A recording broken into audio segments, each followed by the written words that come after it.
अतिशय उत्कृष्ट शाळा किंवा अतिशय उत्कृष्ट कॅम्पस काय जे असते, म्हणजे आपल्या साधारण सिटीचा विचार करता तर एक उत्तम उदाहरण म्हणजे RIS आणि RISची पूर्ण टीम.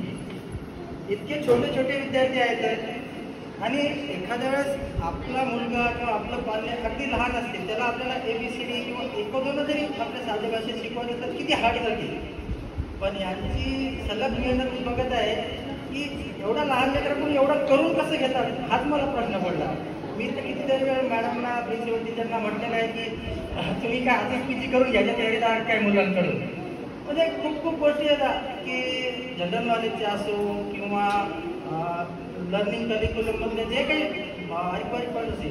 आपण साधा अल्फाबेट्स म्हणजे सुरुवातीच्या शिक्षण पद्धतीत 5वीपर्यंत ABCDचे अल्फाबेट्स होते किंवा तुमच्या पहिल्या वर्गाला दुसरीला मराठीची सुरुवात व्हायची. इथं तुम्ही ज्युनियर KG पासून म्हणजे नर्सरीपासूनच इव्हन ज्युनियरपासूनच त्या मुलांना इंग्लिश अल्फाबेट्स असतील किंवा मराठीची ओळख असेल. पण तेवढंच नाही तर त्याचे छोटे मोठे उच्चार आणि तुमच्या मॅथमॅटिक्समधल्या ज्या काही बारीक सारीक गोष्टी असतील म्हणजे प्लस मायनस ॲडिशन, एवढ्या बेसिक कन्सेप्ट त्यांच्या क्लिअर होत चालल्या की असं वाटतच नाही तुम्ही CBSEने किती जरी हार्ड सिलेबस केला तर यांना त्या गोष्टीची काही अडचण जाईल. म्हणजे हे मुलं एवढे परिपक्व होत आहेत आणि याच्या मागे खरंच मेहनत काय असते ते विचार करून व्यक्त नाही करता येणार.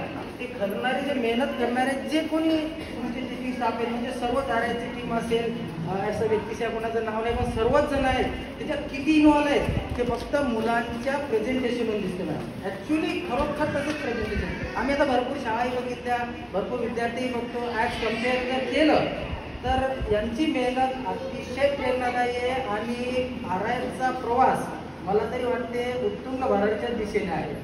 आणि सर्व टीमचे खरंच खूप खूप आभार.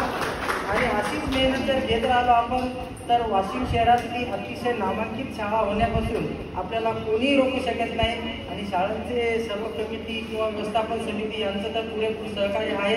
जेवढ्या फॅसिलिटी उपलब्ध करून देण्याचे प्रयत्न करता येतात तेवढे साहेब तर देतातच आणि पूर्ण टीमसुद्धा त्या प्रत्येक फॅसिलिटीचा उपयोग कसा घ्यायचा आणि विद्यार्थ्यांना किती चांगल्या पद्धतीने घडवायचं.